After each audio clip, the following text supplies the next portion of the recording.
Good afternoon, recruiting family. How's everyone doing out there? This is Master Sergeant Green from AFRS Training Shop. We're here today with the AFRS Top 3.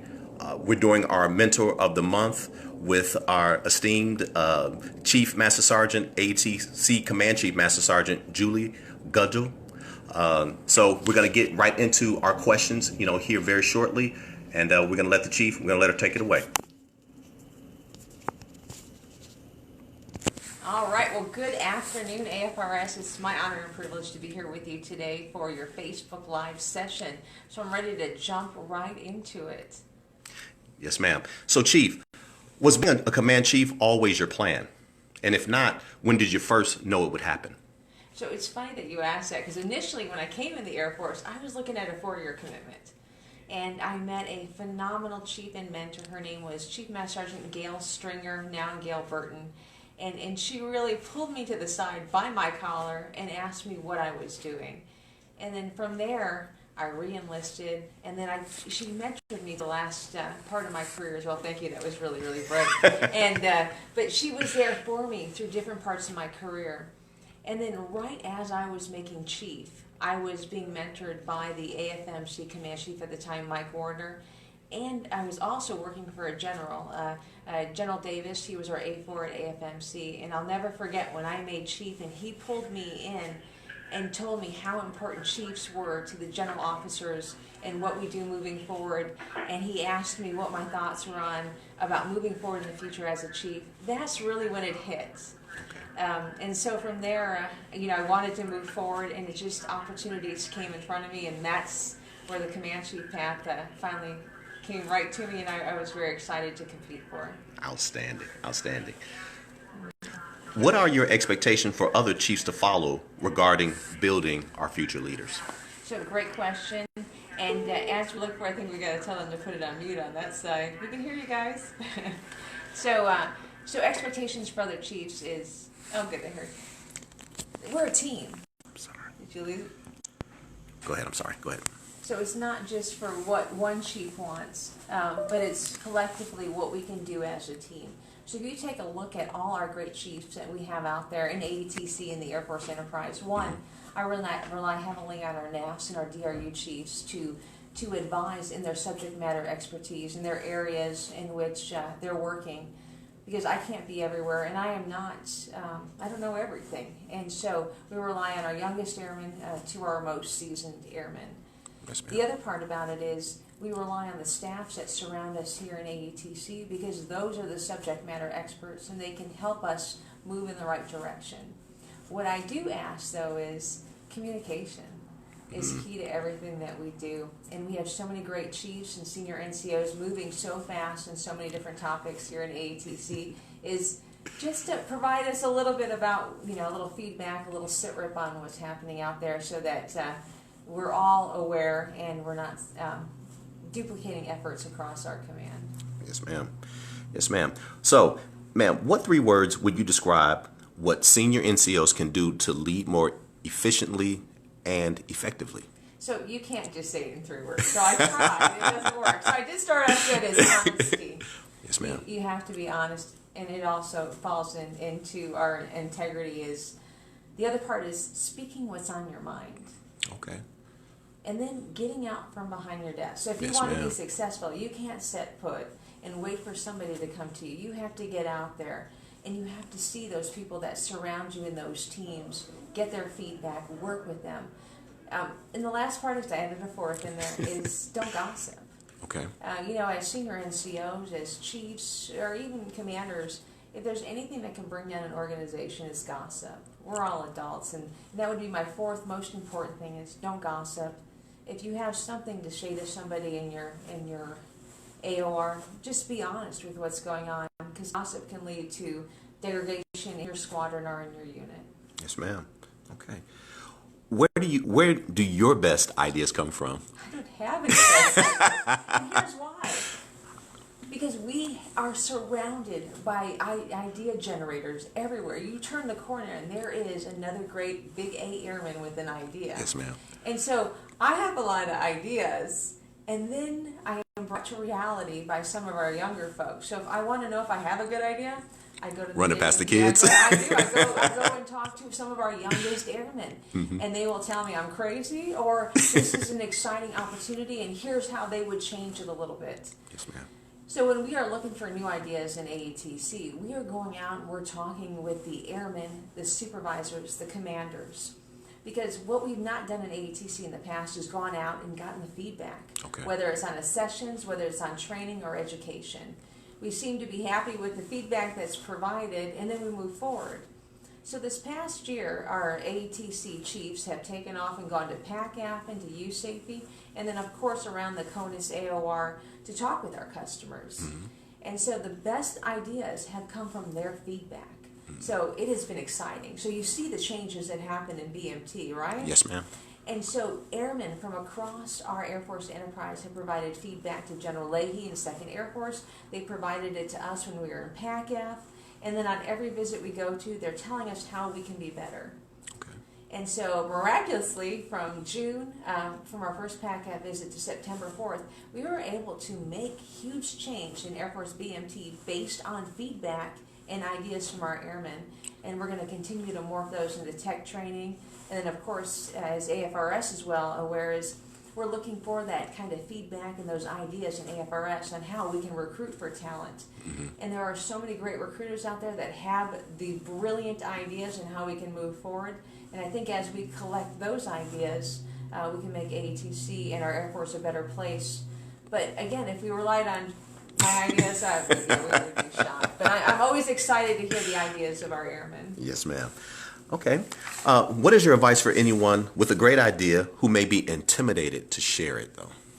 So I can tell you right now, there is a staff sergeant, he's going to kill me for this, Staff Sergeant Sam Theo, who works up here in our office. You just have to email that idea to him, and he will show you how to make it work.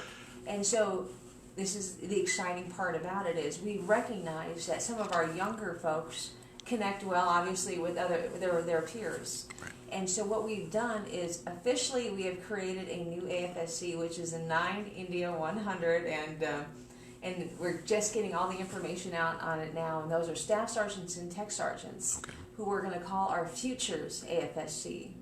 Sergeant Sam Theo and Tech Sergeant Mickey Matron will be the first two in the Air Force. Okay. They will be trained how to plan, how to palm, and how to execute innovative ideas. Wow. They're going to be taking those ideas and working with airmen across the Air Force, because the plan is to have every MAGCOM have a couple of these 9 India 100s on their staff. Okay. So we're going to get our airmen, first we're going to try it out here in AETC and then spread it across the Air Force enterprise in hopes that we can generate those ideas from those airmen who have, the expertise and the brilliance to get some great ideas off the ground, but they don't know where to go. And then through Sergeant Matron and Sergeant Theo, they'll be able to work through AFWorks. We can take a look also, and maybe it fits into our Vice Chiefs innovation programs. Okay. You have to ask, you have to try it, and if we fail, then we're going to try something different, because many airmen have a similar idea, and we can also bring them collectively together to work and execute. Yes, ma'am. Okay. What is your greatest current frustration, and how can we help you resolve it? So, unfortunately, we've had too many suicides in our Air Force and in AETC this past year, and then coming into 2019. We've had accidents, we've had incidents, and we've had suicides that have taken the lives of not only our enlisted, but our officers and our civilians as well. My biggest frustration is we're hurting, and we need each and every one of you to reach out to your airmen, to show them you care. But it doesn't have to be in the old PowerPoint format. We want you to figure out what resiliency looks like in your units. Do you know your airmen? Do you know something's going on with them and you're afraid to say anything? How are your spouses? Are they aware of the Airman Family Readiness Center, the MFLAC, the first sergeants? If they're concerned about their spouse's career, they don't want to say something. Our first sergeants are going through a master resiliency training now. So we are arming every one of our first sergeants with the tools to help each and every one of you out. Don't shy away from asking for help. We care deeply about you, and that is not lip service. I'm concerned each and every day for for our airmen, and I want them to get the help they need. So my biggest frustration is the fact that this is still occurring, and each and every one of you can reach out to your units and look your airmen in the eye, as well as they looking back at you to make sure you're doing all right, is how can we work through this problem together?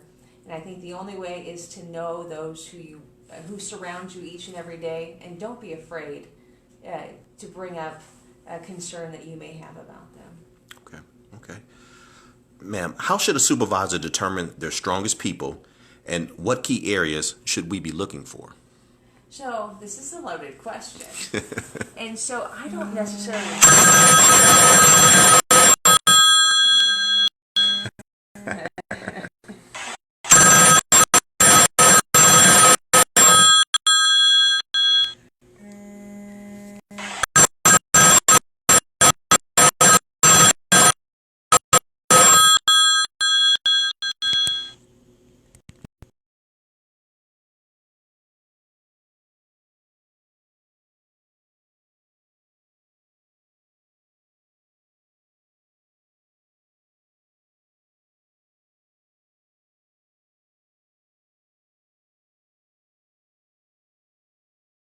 Okay. So, ma'am, I'll read the question. Okay. How should a supervisor determine their strongest people, and what key areas should we be looking for?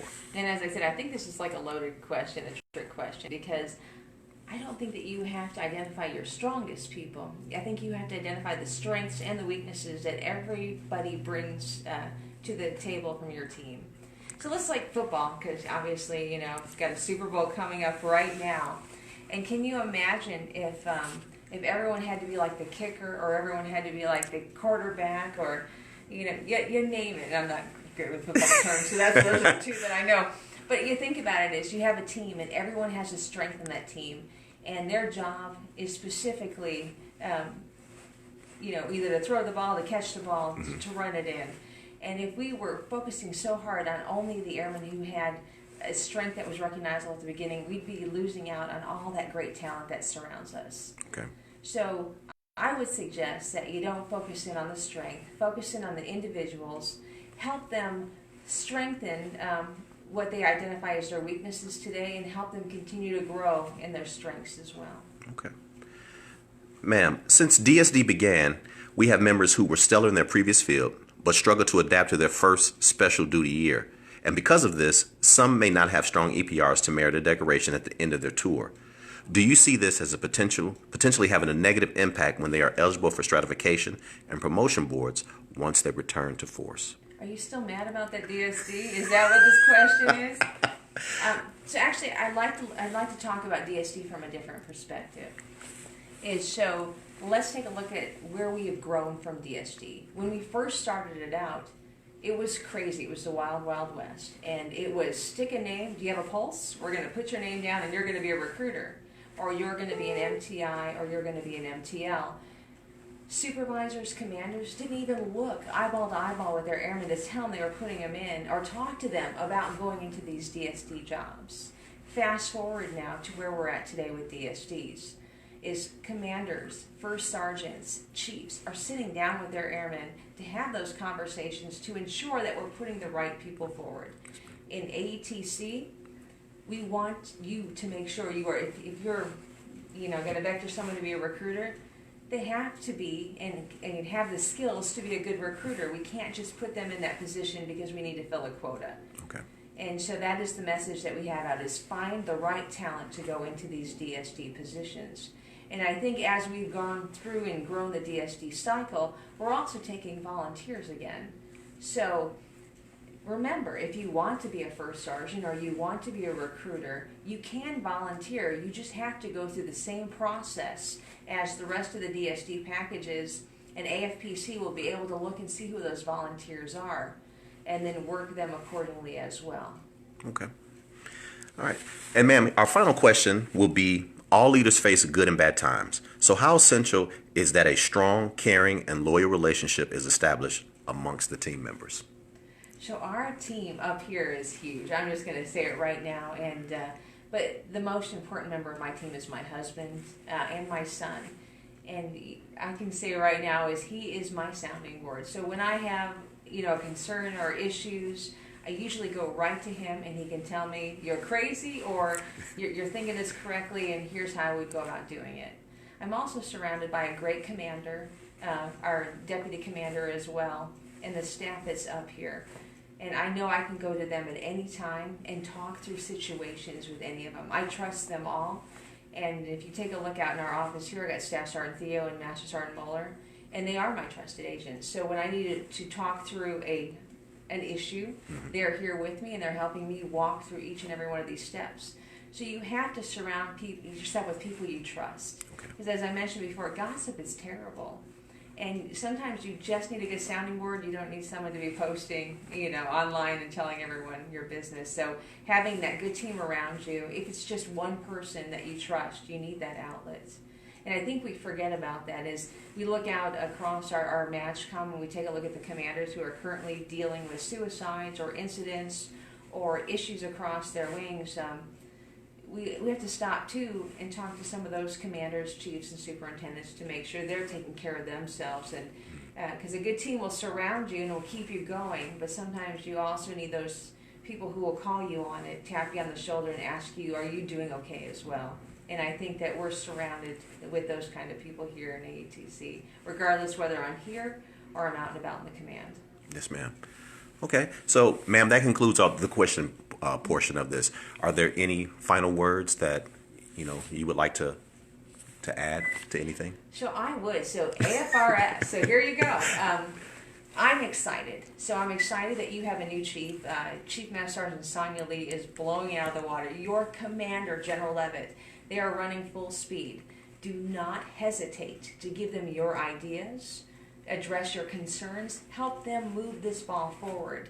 You've also brought up the fact that you guys are very interested in possibly coming up with a new AFSC for Tier 2 and Tier 3 recruiters. Help us bring that to fruition, because these are all great ideas, and I think that we have an Air Force that supports thinking outside of the stripe and trying many, many different things. So push those things forward to her, and I know she's excited to get going and running with your initiatives. The last thing I'd like to throw out there is the shadow program. Is we have a lot of airmen out there who are interested in a DSD. They're interested in becoming recruiters, but they are just a little concerned about what they might be doing. And so we are telling folks, go to your local recruiting station, coordinate with them, and find out if you can shadow a recruiter. See if this is for you. If you're interested in being an MTI, an MTVAL, or a tech school instructor, go out. 2nd Air Force is supporting it. 19th is supporting it. Air University supports it. Go out and shadow some other folks who are in those special duties and learn more about them. Because I think that we can put some of your fears at ease about DSD or special duties in general. Okay. Well, ma'am, on behalf of the AFRS Top 3, we greatly appreciate you taking the time out of your busy schedule to answer our questions and to provide mentorship out to the field. We will definitely, take your words and start to put those into action. The overarching theme of, providing the feedback, it seems to be a really big deal for leadership and efficiency and effectiveness. So we will make sure that we are putting those things into place. And we, like I said, we really appreciate your time and thank you today. Thank you so much. And just want to say that this is happening in my office because last time I came over to ring the bell, I think I broke the string off of it. So hopefully one day you'll allow me back. Yes, ma'am. With a small bill. But thank you again. Thank you. We appreciate you. Thank you, ma'am. Thank you. All right. You guys have fun with it. All righty. Recruiting family, greatly appreciate it. Today you've been... We've had the pleasure of sitting down and interviewing Chief Master Sergeant Juliet Gudgel, who is the AETC Command Chief. By all means, if you have any questions or concerns, shoot those up. We're more than happy to make sure that we're answering the bell. And you all have a great rest of your day. Appreciate what you're doing out there. Take care.